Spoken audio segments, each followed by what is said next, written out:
What is up, guys? Clay Enjoyer here. It is time to enjoy. In this video, I decided to make a penguin, but instead it's a zombie penguin. You're welcome.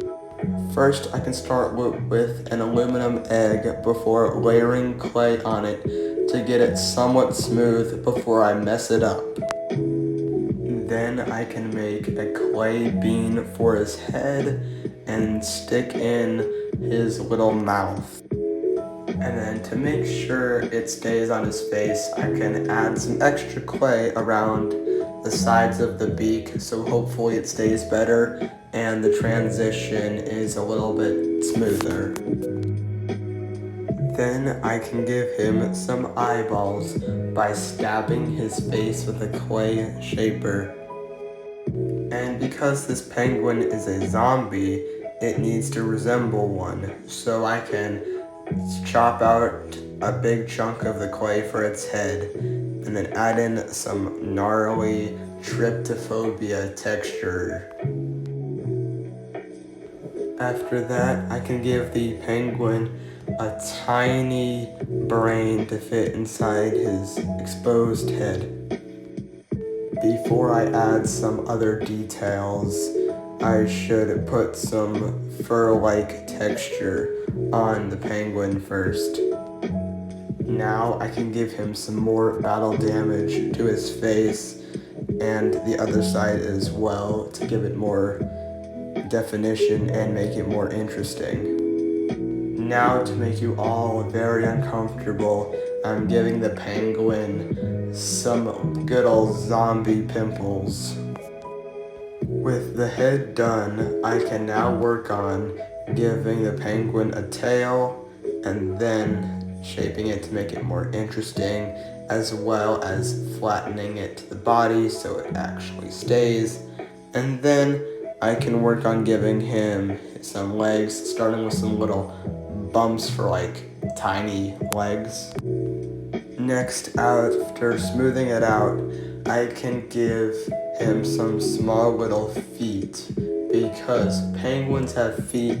Even though this one's a zombie, it has to be somewhat accurate. After finishing the feet, I can add a big hole in the penguin for some zombie texture, as well as a couple more on the other side as well. And can't forget the tryptophobia texturizer. To make this one more interesting, I gave him some exposed ribs. This is probably not accurate, but who really cares? It's satisfying content. Then I can make some exposed cute little vertebrae, and then work on making some jagged fin flipper things. Just a quick side note though, it's almost impossible to see these in the final reveal, so you can skip over this if you feel like it.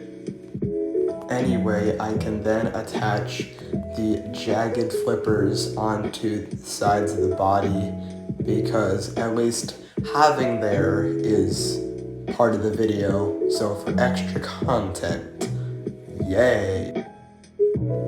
And then I can smooth them into the body so that they won't fall off later.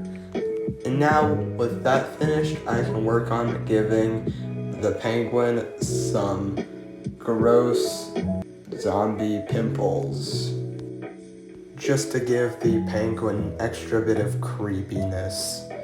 And then I can add some more penguin fur texture along the rest of the body and stick the head in place with a big lump of clay, and then I can texturize that. Now it is time for painting. I can apply a very watered down black all over the surface of the penguin to give it a zombie-ish like appearance, because if it was a healthy penguin, it would be a consistent color, but this one's not. And then I can give some random grayish highlights all around where I feel like, and paint in the bloody bits red, obviously. And then I can add a little bit of darker red to make the damage look extra gruesome. Since the penguin is almost done, I can paint his brain a sickly pink, followed by a nice tan bone white to make the bones look less pristine.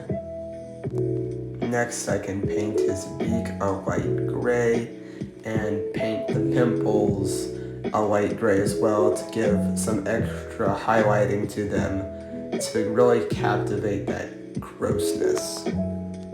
So the flippers are noticeable. You can paint some dark gray under it and give the whites of the eye a bit of cataracts because it's standard for zombies. And then I can work on painting a white snowy base.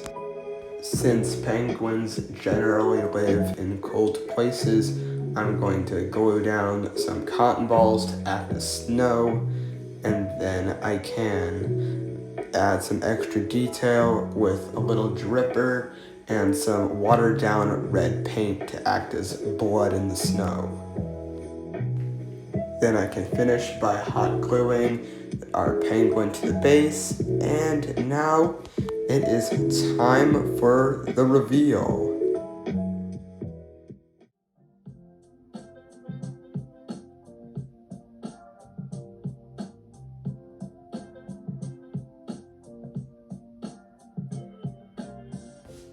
Thank you for watching. I hope you enjoyed.